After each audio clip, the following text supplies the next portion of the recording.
कुछ एक महीने पहले हमारे देश के एक बहुत ही बड़े और जाने माने शिक्षक और समाज शास्त्र के बहुत बड़े ज्ञाता श्री विकास दिव्यकीर्ति से एक पॉडकास्ट में सवाल पूछा गया कि हमारे भारत देश में अभी सबसे बड़ा समस्या क्या है, जिसमें विकास दिव्यकीर्ति के द्वारा बताया गया कि जो है सबसे बड़ा समस्या जो है वह हमारे युवाओं के बीच से साइंटिफिक टेम्परामेंट की कमी। नमस्कार दोस्तों, मेरा नाम है अंकित सिंह भारतीय। आज मैं इसी साइंटिफिक टेम्परामेंट पर बात करने आया हूं। सबसे पहली बात, मैं आपको कुछ जो है फोटोज दिखाना चाहता हूं।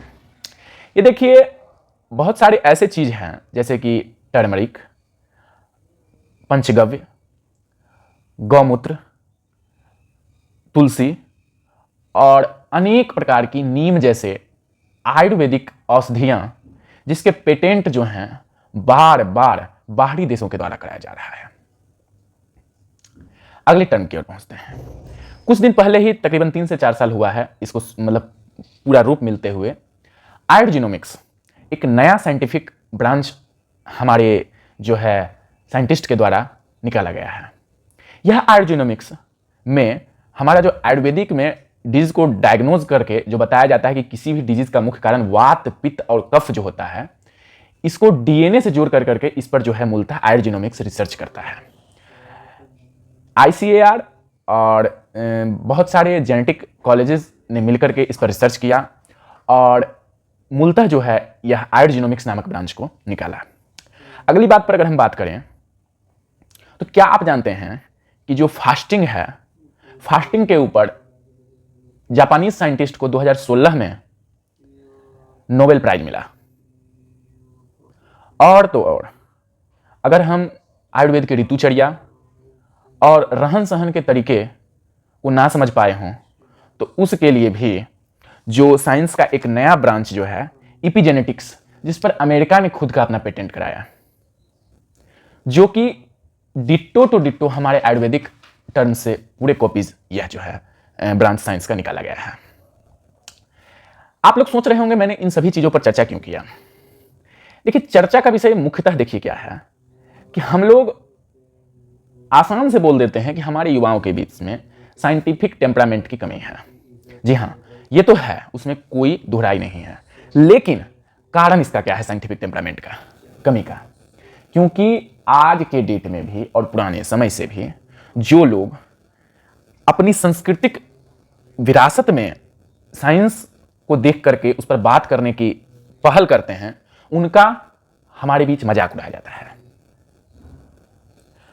और इस कारण से, और दूसरा एक धारणा, मूल समस्या है कि अब धारणा लोगों के मन में बैठ चुकी है कि कोई भी व्यक्ति साइंटिस्ट या साइंटिफिक टेम्परामेंट का तभी हो सकता है जब वह मतलब पौराणिक सांस्कृतिक नियमों का पालन ना करे और उससे उठ करके तुच्छ मॉडर्निटी की ओर भागे, तभी जो है वह व्यक्ति साइंस की ओर बढ़ सकता है, यानी साइंटिफिक टेम्परामेंट उसके अंदर हो सकता है। यह अवधारणा भी आज के समय में लोगों के बीच, और मूलतः तो यह है ही भारतीय लोगों में सबसे ज्यादा, लेकिन यह गलत है। हमारे देश में लैंग्वेज, रिलीजन और भी बहुत सारे फैक्टर पर दिनानुदिन लड़ाइयां होती रहती हैं, लेकिन इस कारण से सबसे ज्यादा लोगों के अंदर यह एक बहुत ही घनिष्ठ रूप से विचार बैठ चुका है कि साइंटिफिक टेम्परामेंट की कमी इसी कारण आती है। लेकिन नहीं, रियलिटी यह है कि साइंटिफिक टेम्परामेंट को जो चीजें बढ़ावा देती हैं वह चीज हमारे देश के अंदर मूलतः शिक्षा नीति में है ही नहीं, जिसमें सबसे मेन रीजन जो है लैंग्वेज है। दुनिया के जितने बड़े साइंटिस्ट हुए वो अपने लैंग्वेज में पढ़ कर करके अपनी सबसे बड़ी डिस्कवरीज किए हैं, चाहे किसी को भी उठा लीजिए। और यहां तक कि भारतीय साइंटिस्ट भी, चाहे आप एपीजे अब्दुल कलाम को उठा लीजिए, चाहे मतलब जगदीश चंद्र बसु को उठा लीजिए, जगदीश चंद्र बोस को उठा लीजिए, और भी बहुत सारे साइंटिफिक, डॉक्टर सीवी रमन, ये सब मतलब साइंटिस्ट, बहुत बड़े साइंटिस्ट हमारे भारत के माने जाते हैं। और इन सबों ने अनेक प्रकार के साइंटिफिक रिसर्च हमारे बीच पेश किए हैं, लेकिन इन्होंने अपनी भाषा और संस्कृति से में रह करके ये साइंटिस्ट बने। रामानुजन जैसे मैथमेटिशियन, वो अपनी संस्कृति से जुड़े रहे तब भी बने। मूलतः हमको सबसे पहले तो हमारे दिमाग में यह भर दिया जाता है कि हम जब तक विदेशी भाषाओं को नहीं सीखेंगे, अपनी संस्कृति से अलग नहीं होंगे, साइंटिफिक टेम्परामेंट हमारे बीच आ ही नहीं सकता है। जी हाँ, ये जरूर गलत है कि हमारे संस्कृति के नाम पर बहुत सारे खिलवाड़ किए जाते हैं लोगों के बीच में, लेकिन जो हमारे रियल ट्रूथ कल्चर है, अगर उससे हम जब तक जुड़ेंगे नहीं, तब तक साइंटिफिक टेम्परामेंट की कमी हमारे देश में रहेगी।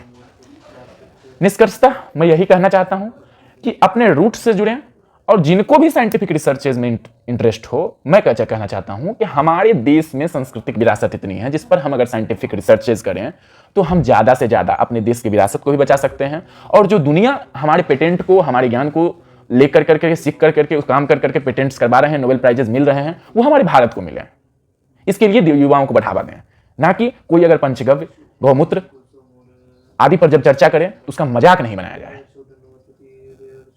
किसी भी टर्म एंड कंडीशन में। साइंटिफिक टर्म पर बात करने वाले लोगों का मजाक उड़ाने के बजाय उनको और बढ़ावा देना चाहिए किसी भी चीज से, खास करके कल्चरल साइंटिफिक टर्म पर जो बात करते हैं। मेरे अनुसार साइंटिफिक टेम्परामेंट को बढ़ाने का एक ही तरीका है। अगर आप हमारी बात से एग्री हैं तो बहुत अच्छे, वो भी कमेंट बॉक्स में बोलें, और नहीं डिसएग्री हैं और आपकी क्या राय है इस पर, आप जरूर से जरूर बताएं। बहुत बहुत धन्यवाद।